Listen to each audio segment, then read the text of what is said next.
In its recent statement, the IRGC has said that their last attack on Israel was launched prior to ceasefire. And Iran's last wave of missiles against Iran was carried out minutes before a ceasefire implementation. In response to deadly Israeli strikes, the Revolutionary Guards have this in a statement. Further, the IRGC also said that 14 missiles were launched against military centers across Israel. Iranian armed forces will continue to monitor enemy movements with open and vigilant eyes, is the statement coming through at this point in time. Iran's Revolutionary Guards have also said that they have taught Israel a lesson. This follows Iran's Supreme National Council vowing decisive and regretful response to Israeli strikes. In a statement, this was also accepted that there will be defeat or a ceasefire agreement.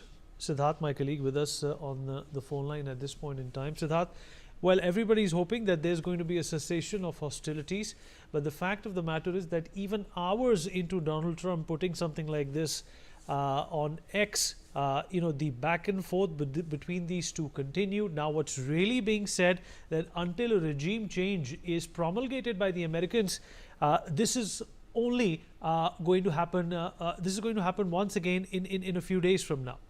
Absolutely, Vineet, you're again, spot on when you were saying that, this could just be an attempt for all sides to just reassess their resources and just take a pause for the cause before you go in, and before you go, you see them going back at it again.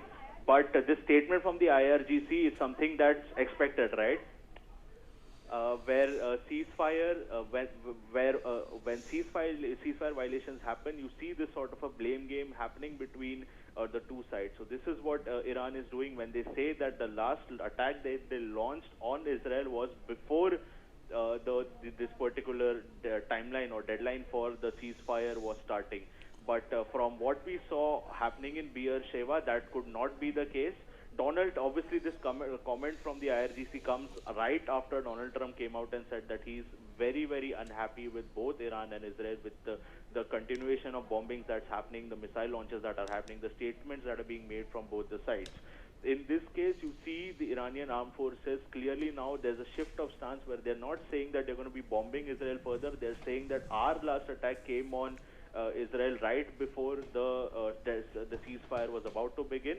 So they're disowning their act, and you can see these waves of de-escalation finally kicking in. Yes, the blame game and the missile launches, well, they could still go on and continue. Siddharth, stay with us.